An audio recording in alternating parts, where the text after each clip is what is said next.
along the blue vortex line, counterclockwise twisting along the red vortex line. And you notice the blue vortex lines come out, they go all the way around the black hole and come back in.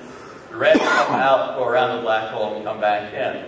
So an interesting structure that we've discovered. We didn't know any of this until about a year and a half ago. So this is really very new. It will be in all the standard relativity textbooks from here on out, I expect.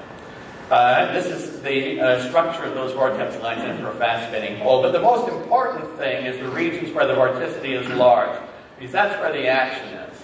And the vorticity is large along this region coming out of the north polar region, that region coming out of the south polar region. So those are the two vortexes that I talked about. Now they're extending out of the black hole. They're not just at the black hole horizon. Now, let's look at something very interesting. I'm going to take two black holes in a numerical simulation by the Caltech Parnell Cedar group. Take two black holes oriented with their vortexes in opposite directions. The blue vortex up here, the red vortex up there. And I'm going to let them collide head on, and I'm going to watch what happens. And so if I watch down here, you'll watch the beginning of the movie, you see the horizon of the black hole, which I'm depicting here. The two horizons have merged. But these vortexes have retained their individual identities, which is very important. The vortexes, in fact, will robustly retain their individuality throughout the rest of the movie. I'm not going to show you the vortex lines sticking out during the movie because we have not yet developed, perfected the technology of showing the dynamical evolution of vortex lines. All I can do is show you stills. But you can see what's happening by looking at the color coding on the surface of the horizon. You know where the red patches, there are red vortex lines sticking out, and so forth. And so here is the movie, and it's rather remarkable to watch. I think I will slow it. I'm sorry.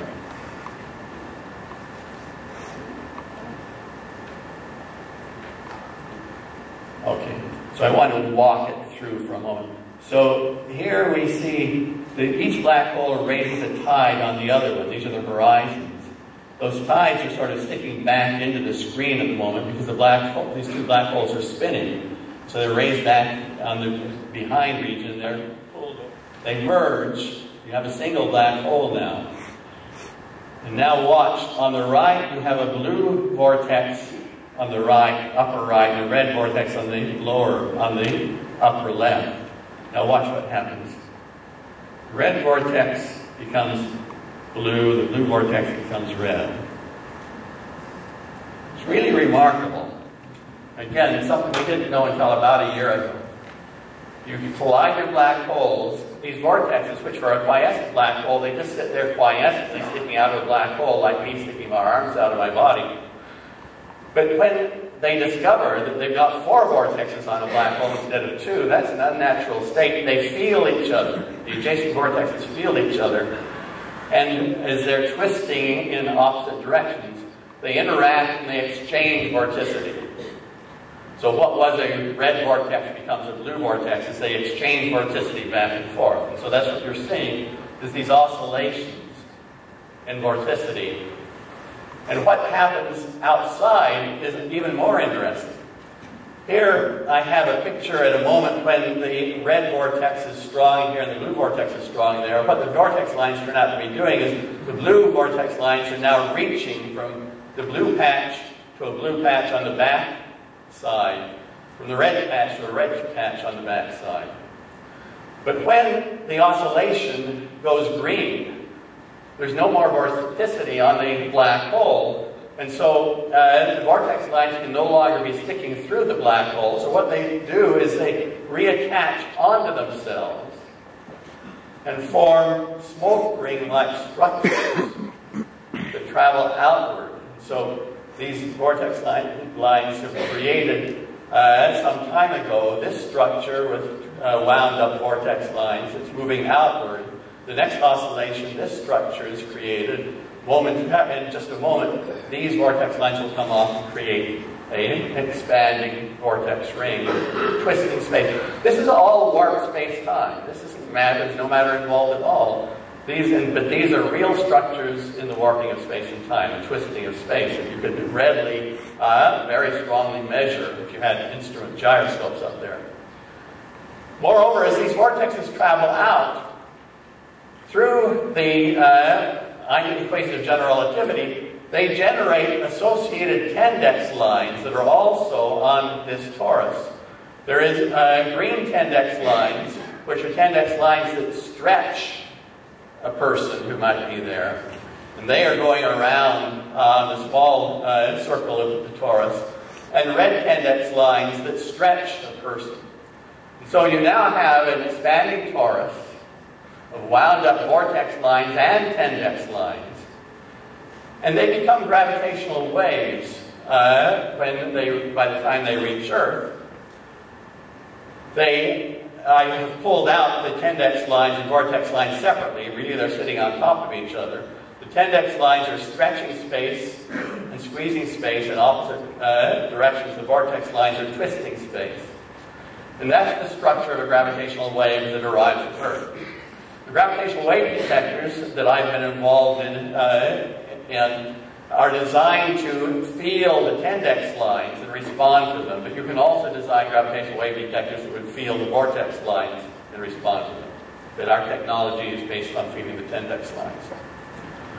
If you have an orbiting collision, which is a realistic situation, then the situation is different. As when the black holes collide and merge, they have laying out themselves the vortex lines that swing out like water from a whirling sprinkler. And so instead of oscillating, they just create spiral arms like a whirling sprinkler or spiral arms of a galaxy.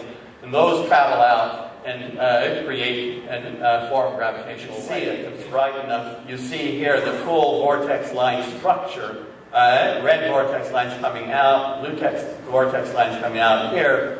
But the red vortex lines will occasionally swing over, cross over the blue vortex lines, and hop onto the next vortex. Very interesting structure in the warp space around this merged black hole. Now, the vorticity of these vortexes is really very strong. And you see how strong it is in this simulation where I'm going to take a spinning black hole. This is the spin axis.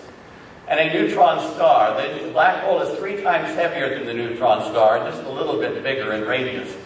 The neutron star is orbiting in the horizontal plane, and it's going to be torn apart by the Tendexes of the black hole. The Tendexes reach out, and just as the Tendexes of the moon raise the tides on the Earth, the Tendexes from the black hole will tear that neutron star apart. And then the vortexes will grab the neutron star matter and throw it up into the equatorial plane of the black hole, taking 1.5 solar masses of nuclear matter and just throw it up into an orientation 45 degrees to the original orientation. So here we watch the neutron stars beginning to be torn apart and at the same time thrown up into this other plane. About 90% of the nuclear matter from the neutron star gets swallowed by the black hole, and 10% forms an accretion disk around the black hole. An accretion disk, which is a strong source of a burst of neutrinos and of gamma rays, we believe. And so the name of the game in gravitational wave astronomy is not just to see gravitational waves, it is also to see the associated neutrinos and gamma rays, and light and radio waves from afterglows, what we call Mulder messenger astronomy. So let me turn to the gravitational wave observations as the last part of my talk, in order to tell you where we are and where we are going on the observational side of this new golden age of black hole research. So there are ground-based interferometers, we call them, gravitational wave interferometers, premier instruments being called LIGO, which are looking for gravitational waves in the 10 hertz to 10,000 hertz frequency band. That's a frequency band in which black holes from 2 to 1,000 solar masses radiate. There are plans for space-based detectors. Least particular is something called ELISA. Frequencies 10,000 times lower. It's like going from radio astronomy, from optical astronomy to wave radio astronomy. It's going from these ground-based instruments to these space-based instruments, a factor of 10,000 in wavelength. Wave periods 10 seconds to 3 hours, looking at black holes between 10,000 and 10 million solar masses. Then there is a technique called pulsar timing that I'll talk about briefly at the end, looking for gravitational wave periods from a month to, this is basically based on human lifetimes. Okay, so graduate student PhD thesis time, the time of a career of a research radio astronomer, a month to 30 years. Black holes between 100 million and 10 billion solar masses, the largest black holes that we think exist in the universe. So we cover the whole range of black holes with these 3 sets of instruments. The laser interferometer gravitational wave detector on the Earth consists of 4 masses that hang from 4 mirrors that hang from overhead supports. When the gravitational wave comes along, it pushes these mirrors apart and pushes these together. What does the pushing? It's the tendexes. The tendexes, in this case, the stretching tendex is along this arm. The squeezing tendex is along that arm. The waves are coming down from overhead or up from below, because these waves are so penetrating that there's negligible absorption in the Earth if they come up from below. And this stretching and squeezing is monitored using laser interferometry. I won't go into the details, but you will all know enough about interferometry to imagine that this is maybe possible. Now, in order to really get the payoff from this, we need to be able to know what the gravitational waveforms look like. We need to know something about them in advance in order to search for them in noisy data. But also, in order to get the information out in the end, we want to see a waveform and extract the information it carries. And so that's why we are doing these simulations. This is an example of 2 waveforms. It turns out that gravitational waves, like light, have 2 polarizations and correspondingly 2 waveforms. And what you see here is from a recent simulation by the Caltech Cornell CETA group of a black hole, a big black hole, 60 solar masses, spinning at 91% of the fastest speed a black hole can spin at, so-called A over m equal 0.91. Its spin direction is there. A small black hole spinning at 30% of the maximum, spin direction is pointing in there. This is the direction to Earth, and these are the 2 gravitational waveforms. Rather interesting waveforms. This is just the last part of the waveforms. The collision and merger are down in here. But you look at that and you can see, well, there's a lot of information there. And also a lot in the earlier part of the waveform, which will also be captured by LIGO and its partners. And so we want to have a dictionary of gravitational waveforms that tell us that basically cover the parameter space. It turns out to be a 7-dimensional parameter space. The ratio of 2 masses, and then 2 vectorial spins at 7 parameters. A big parameter space, a wide range of waveforms. And we need, for our first survey of the parameter space, we need roughly to simulate roughly 1,000 black hole binaries with different spins and masses. So far we have finished, we being the community of people, of groups working on this, the group I'm associated with and a number of other groups, roughly 130 simulations are now finished. And we have roughly 900 simulations to go for a first survey. We need to have those simulations done before LIGO is doing rich science, which means on the time frame between now and, say, 2016 or so. So this is where we're going with the simulations. The gravitational wave interferometer, just to give you some numbers, the change in separation between these mirrors hanging from overhead supports is the gravitational wave field. This gravitational wave field is actually the second time integral of that piece of the tidal tensor, or the Riemann curvature tensor, that describes the stretching and squeezing. It's a small piece, but it's the piece that this detector feels. It's a dimensionless thing that varies with time in the detector. And it has a magnitude that we expect from these sources of less than or more to 10 to the minus 21. It's a small number. You multiply it by a separation between these mirrors of 4 kilometers, you get 4 times 10 to the minus 16 centimeters. And so you need to have a noise in these detectors below, say, 1 times 10 to the minus 16 centimeters. Now, even for us as physicists, I find it very useful just to remind myself of what this